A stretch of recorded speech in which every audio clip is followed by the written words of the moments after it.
I know prior to last night's game, you said the Yankees have to find a way to wash away what happened in 3 games against Tampa Bay.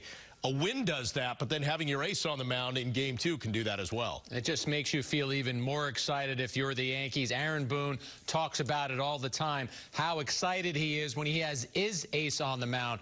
Well, if you're Luis Severino, Bob, and you're looking across the field today at Jake Arrieta, who is one of the aces for the Phillies, I think you're saying, I want to be like Jake. And here's why he's saying that. Not because of today, but because a couple of years ago, Jake Arrieta was one of the pitchers for the Chicago Cubs, and he helped them win a World Series, ending a 108-year drought. The Yankees haven't had a 108-year drought, but Severino wants to do for the Yankees what Arrieta did for the Cubs, help guide them to a World Series title. All right, let's talk more about Severino as we head out to Philly now. Meredith Marakovich standing by with the Clubhouse Report, brought to you by your Tri-State Ford dealers.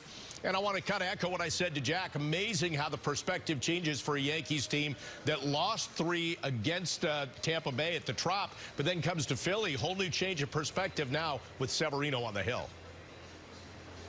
There's no doubt about it, and in talking with guys in the clubhouse, they never flinched, Bob. This is a team that knows they are very good. They realize there will be bumps along the road, but there was no alarm, there was no cause for concern. They knew they were going to find a way to right the ship. They did that yesterday. Now with Severino going tonight, they feel very good about their chances. Jack, you mentioned it. Severino loves the opportunity about going against the other team's best. He told me a little while ago, if you want to be known as the best, you have to beat one of the best. He likes that challenge, and I asked Aaron Boone what that says about Severino's mentality.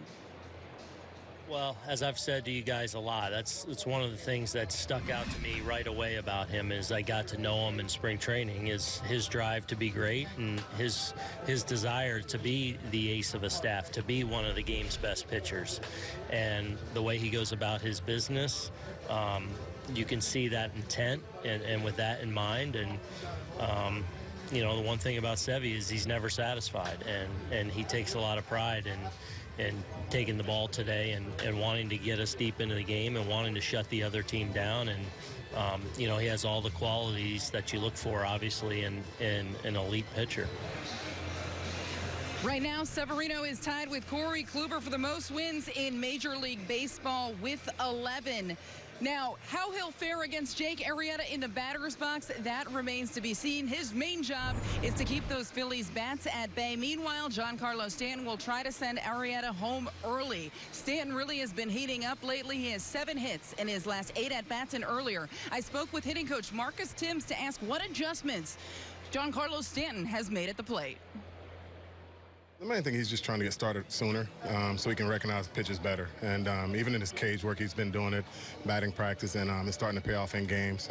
He's been working really hard, and he's a guy that won MVP last year, and don't expect anything but greatness out of him. So he's been working hard and starting to learn pitchers and how they're trying to attack him, and his work is paying off. So much has been made of his stance and whether or not he has tweaked it a little bit. Did he change that stance? No, he hasn't. He hasn't. I just think it's his approach has changed. He measures his stance up on his own, so I don't see any change in it. I know some people sent me some video of an angle, but he measured it with his own feet, so I don't think it's changing because his feet's not getting any bigger. So he haven't done anything in the cages in batting practice with his stance. So right now I don't see him doing anything different because, you know, he had success with it last year. Why would he change so right now? His offensive numbers over the last 10 games have been pretty ridiculous. .436 batting average, 4 home runs, 10 RBIs, and a near superhuman OPS. Now, you may recognize a familiar face in the Phillies dugout. Rob Thompson has spent parts of 28 seasons in the Yankees organization, and this offseason he decided he wanted a change of scenery. He is in his first year as the Phillies bench coach, and when I spoke to him for the batting practice show, he told me he sees some similarities between last year's Yankees team and this year's Phillies team. Well, we're young, but we still have a veteran presence and good leadership, and these guys work hard. They play hard every night. They grind out games, and they have a short memory span. So, you know, when you're young, sometimes you don't play as well and as consistent as a veteran team. But the great thing about these guys is they have a short memory span. They forget about what's happened the day before. They come out, it's a new day, and go get them. Thompson told me that he still keeps tabs on what the Yankees are doing. He said over the years he has just formed so many relationships, it's hard to just turn it off. And one by one, players and coaches came up to him on the warning track today, just saying hi, catching up with him. And you could tell, guys, there's just a tremendous amount of respect and love for Rob Thompson. All right, Meredith, sounds good. Have a great night. We will see you during the game with Michael Kay and David Cohn. Now let's check tonight's weather report, brought to you by AARP. About like last night, 79 degrees, an 8-mile-per-hour wind, light humidity, and clear skies for a beautiful night in Philly.